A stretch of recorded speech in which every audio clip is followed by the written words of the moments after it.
Welcome to Life Restored SA, where we share God's truth even when it hurts. Today in studio we have Melissa Sutherland, and she is going to share more of her personal story. If you haven't already heard the intro, which was shared on K-Love and Air One, please click the link below. God has rescued Melissa from a life of abuse and exploitation, and we believe that her story will bring hope to many others out there that are looking to be saved. Hey everyone, I'm Molly Vogt, and this is Melissa Sutherland. And we are with Life Restored SA. We are a nonprofit group right here in San Antonio, Texas. We exist to bring hope and purpose and healing to youth that have been sex trafficked, exploited, or abused. And we work with family members as well. We know that healing a life heals a family, heals a community. And as many people have been hearing about Sound of Freedom and what's taking place around the globe, it's dark. It's hard to acknowledge that really is happening right now, but the light shines in the darkness. And we are here to talk to you a little bit about what we do as Life Restored and what you can do as well. And just to myth bust a little bit, once somebody goes through such terrible trauma as sexual abuse, if it's not dealt with at some point or another, it can lead to very dark things for a long time, and it's generational. So Melissa Sutherland is a volunteer and a mentor alongside me as well, but she also has a special way of meeting girls that have been exploited in different avenues. So we're going to talk a little bit about that, going into adult dance clubs and on the street and in the prisons. And because you yourself are a survivor, so you have a very special look into what's taking place. And so we just want to hear a little bit from you to help us understand what's really happening. We've seen trafficking, like, the movie Taken, we've seen The Sound of Freedom, and it doesn't always look the same. Some can be manipulation. And so let's talk a little bit about some of the stuff that you've seen and you've experienced. Okay, yes. Well, I think for us, I think we have a certain idea when we hear sex trafficking, right? And like you said, the movie Taken, I remember seeing that movie, and it was, a while ago, and it just kind of gripped me, and I thought, wow, but that's really not the way it usually typically happens. In fact, there are so many different ways that it can happen, and so many different circumstances. But I think what people need to understand is that there is a grooming process that leads up to someone being trafficked. For me, I was sexually abused as a young girl on several occasions, and so, which was very traumatizing. And we know that sexual abuse, unfortunately, runs rampant. And so from there, it just sort of depends on your circumstances and really your family life too. My parents became divorced, and my mom, single mom, trying to support me and her.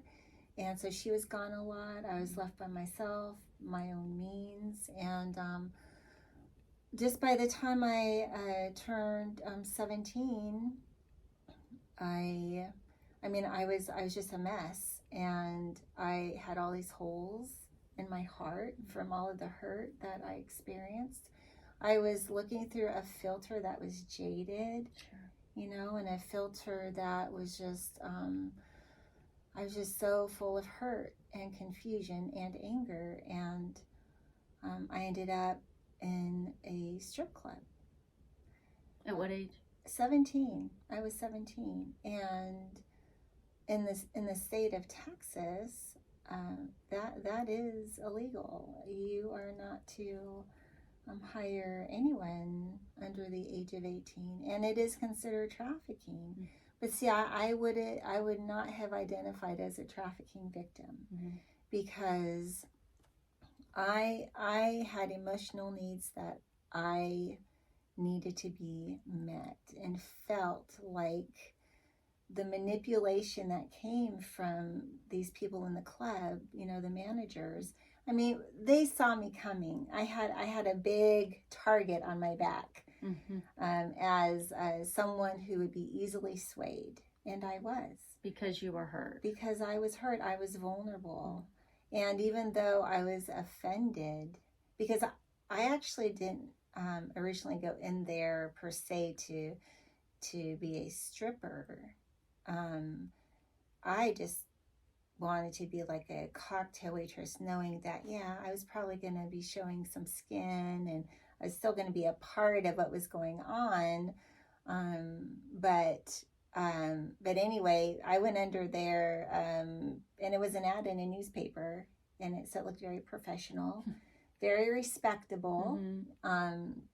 So I went in there, and, you know, the manager said, I'm sorry, you know, all those positions are taken. Well, you know, you had the perfect one. It was, yeah. So it's really a lure. So there are so many lures out there that will grab these young women and these young men, and they're vulnerable. I was vulnerable, and I fell for it, So, yeah, just a myth buster that, you know, it's not like the white van, like creeping slowly down the street. Sometimes it is, but most of the time it's not, you know. I mean, breaking somebody down mentally, physically, emotionally, to get to such a dark place where you think, you know, this is what I have been known for or used for, or this is what people were attracted to before. Right. It's all I have to offer. All of those lies that have been told. So many lies. But by the time you're groomed that way and you are broken down, I mean, you really don't have much of a sense of self-worth. I mean, I know that, a lot of people don't feel too much respect for people like that. People who work in the adult industry, and they think, well, they walked in there, you know, they must think it's okay, and if something bad happens, well, too bad for them. Like the kind of you made your bed, you got to sleep in it kind of mentality. Well, you have to understand that I didn't grow up. I didn't, as a little girl, thinking, oh, I would love to work in a strip club. I would love to be abused. Like, nobody says that.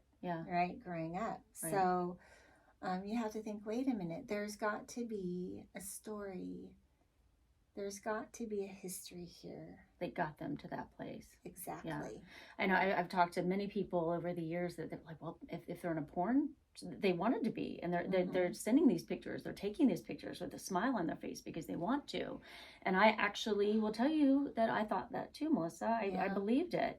And then, you know, starting to unravel what's really taking place in our society today, and understanding that a lot of times pictures of women are taken you know, they're holding the key to the house, they're holding the baby, they're holding something over their head, and you have to do this or else you're not going to get paid or fed or your daughter back or what have you. And there's so much manipulation that's taking place.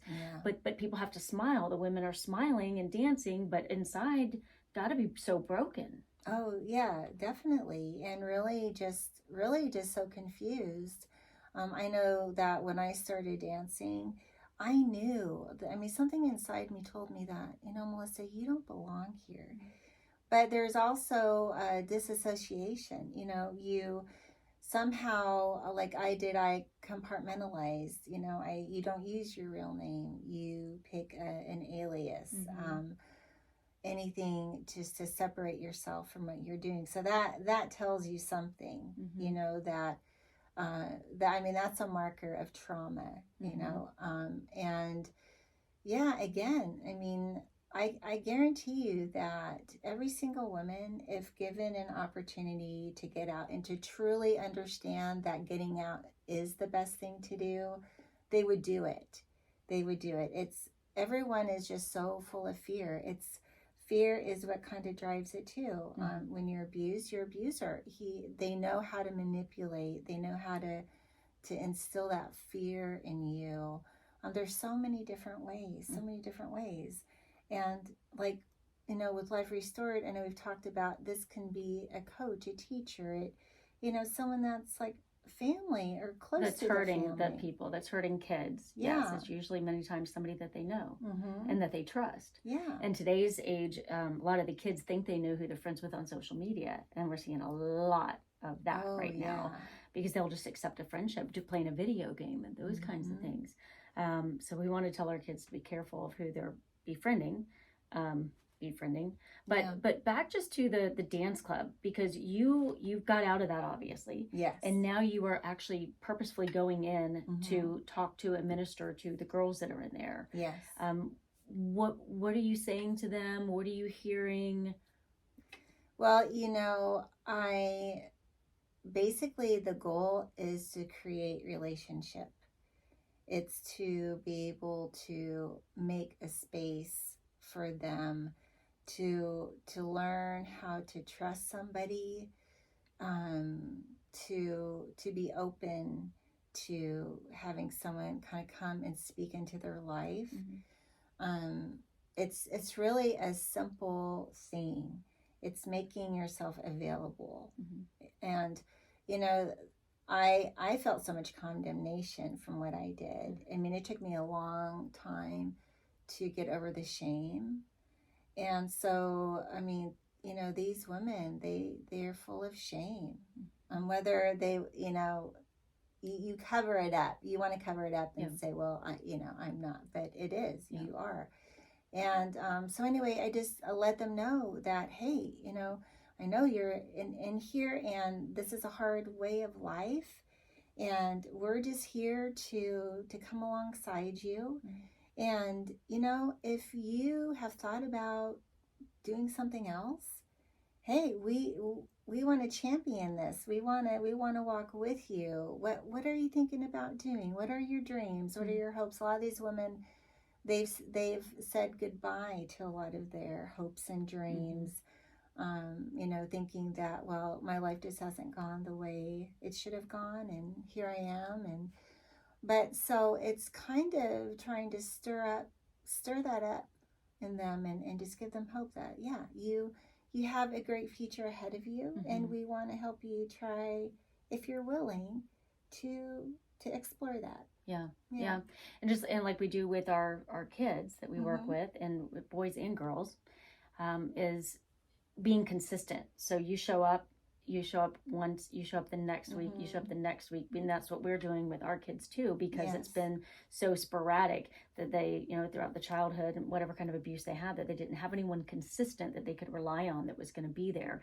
They didn't have choices of different things that they could do or wear or eat or anything like that. And so it's really being consistent with them as well. And so if one person comes into the dance club and says, okay, what do you want to do? I'm here to help you.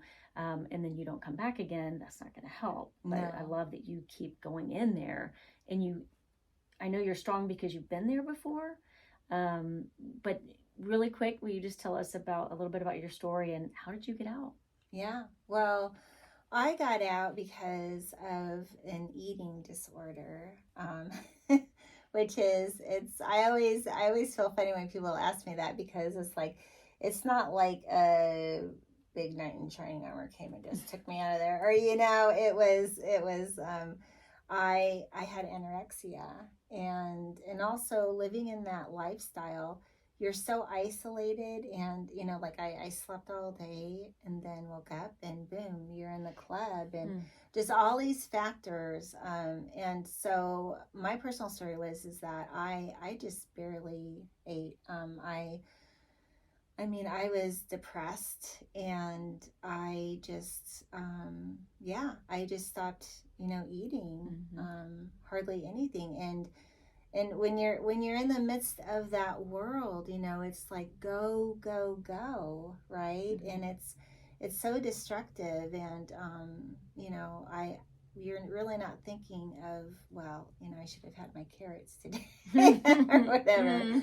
Usually you didn't have like the big white knight that pulled you out of there, but you had a bigger knight because God pulled you out of there, because he could use such a situation like that. So anorexia, so what happened? Yeah, so I was on stage one night dancing, and I just remember just starting to feel really lightheaded, and thinking, oh my gosh, and I just went down. And so I had a few of the ladies, they came and they ran over and saw that like I was in trouble. And I don't really remember like a whole lot of that. I just remember being carried out of the club, and they kind of hurled me in the back seat of a car and just said, where do you want us to take you? Like, where do you need to go? And so, I told them, and so they took me there. And God is amazing how he works. And they took me to a place where I was loved and cared for. People knew my story, and they loved the Lord. And so I was taken to a safe place. And it was there where, people gathered around me and just started caring for me and praying for me. And like, I wish I can say that was a point where my life turned around, but that, that was really just only the beginning. But I can say God uses everything. He doesn't waste anything. And when he says that he's going to turn it all around for your good, he's telling the truth. Like, yeah. It's a process. So it is a process. It is. So at least he got you out of there. He put you with people that really cared for you. Yeah. And wanted to help you. Yes. And so yeah, so that part of my life, that chapter closed.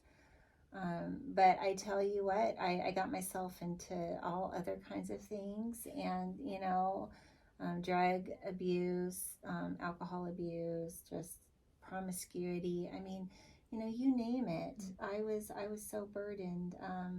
When we do things that we're not supposed to, they just weigh on us, don't they? And it was very heavy. But the thing is, God can do it. And people who are willing to step out and to be those people who are supporting and championing and helping others to find healing, and to be accepted. I think that's a huge thing.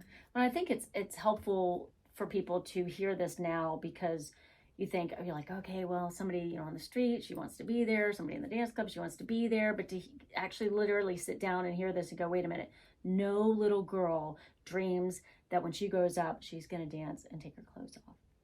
No little girl thinks that way. No. Something got her there. Yes. And we can say, oh, okay, well, it's a dancing gal. But then you know what? 1 in 4 girls by the age of 18 have been sexually abused. 1 in 5 boys. And so they don't all look like they work in a strip club. No. And so we could be sitting in church and you see somebody next to you and you have no idea, and that person looks like they have it all together. And maybe they do, but it's probably been a long process to get them to a place of healing, that they're at least feel confident enough to have a full-time job, to have a family, to do whatever it is that they're doing. And so, it's really just humbling for me just to look around and say, there are a lot of survivors around here that have been through a lot, and I feel for them. But we want to make sure that we tell everybody, it doesn't matter if you are 9 or 99, if you have suffered some sort of sexual abuse or trauma, we are here, and we want to walk alongside you. We want to talk with you. We want to listen to your story, because we know that a lot of these negative labels will be put on, and we will keep them. What somebody said something negative to us, and we carry them around for our entire lives until somebody starts to say, that's not true. You are loved. You are cherished. You are valued. You are worthy. God created you in your mother's womb on purpose, by choice, and you're supposed to be here. And so that is what we at Life Restored do, is we want to know who that is hurting, whether they're being trafficked now or they're already out, but they're still dealing with that pain. We want to come walk alongside and be that consistent, loving friend that shines the light in the darkness. Absolutely. Because we can't do it by ourselves. Like, God did not make us an island to be able to heal by ourselves. And I mean, God could do it, right? In all his greatness, he could heal us right away, but that's not how he wired us. We are wired to connect, to come together, to care for one another, to be his love in his hands and his feet. And so, I mean, that's why I love Life Restored, because It's a bunch of people that get it. You know, they get the fact that God is love and we carry his spirit within us and he works through us in that way. And I mean, there's nothing better. There is nothing better than walking alongside others. And is it messy? Yes, it can be very messy. Are we messy? Yes. All of us are messy. Yeah. Figuratively and, literally, And like you said, it doesn't happen like overnight. No. And so it's, and I say it's messy, and even in the healing, it's going to take a little while, but that's why it's important to know. And that's why we do training for mentors and volunteers and talk about consistency. And, a girl or a boy may go back to unsafe lifestyle 7 times. Yeah. Yes. After meeting with somebody. But that's what it takes, whatever it takes. And that's the whole point of being consistent. That's right. Is to let them know that they are loved. And so that's what we want to do. And, my experience has been in working with those that have been abused and, been trafficked and in the clubs and so forth, is that I have seen some really awesome stories. These, some women they grab hold of the opportunity for healing and they're ready, but most aren't in that place. And I would love to say, there's such a high percentage that I can say are just these stories of getting out and going onward, but really no. But I know that like God is planting seeds, and it's not really, he never promised that we would be able to see all the fruit that was produced, right? Some people are meant to sow the seeds, some people are meant to water, right? And it's God who brings the increase. But isn't it cool to know that, like, whoever God's put in your path, you've done what he called you to do, and that it wasn't for nothing. It wasn't in vain. And so, and that again with Life Restored, I love it because coming along, these girls and these boys and these families, knowing that along the way in their path that we are here to provide what it is that they need. Yeah. And so for anybody out there, if you know anybody that's walking through this kind of trauma right now, if you are, we want you to reach out to us at liferestoredsa.org. And if you'd like to volunteer, if you'd like to be a mentor, or if you'd like special training for your group, for your parental group, church group, book group, we just want to share some information on what's happening. What does real grooming look like? What are some of the ways that perpetrators are getting our kids to trust them and think that they know them? There are so many different things out there, tricks, technologies, lies, but we know what they are and we can share them with you. And that is the way to stop it, by raising awareness. So, yes. So thanks for joining us, everybody. Any last words, Melissa? Just, take a step of faith and help to be the change. And because we really need people that are willing to step out and step up. And there is darkness, but the light is shining through it. So God bless you all. Thank you. See you soon.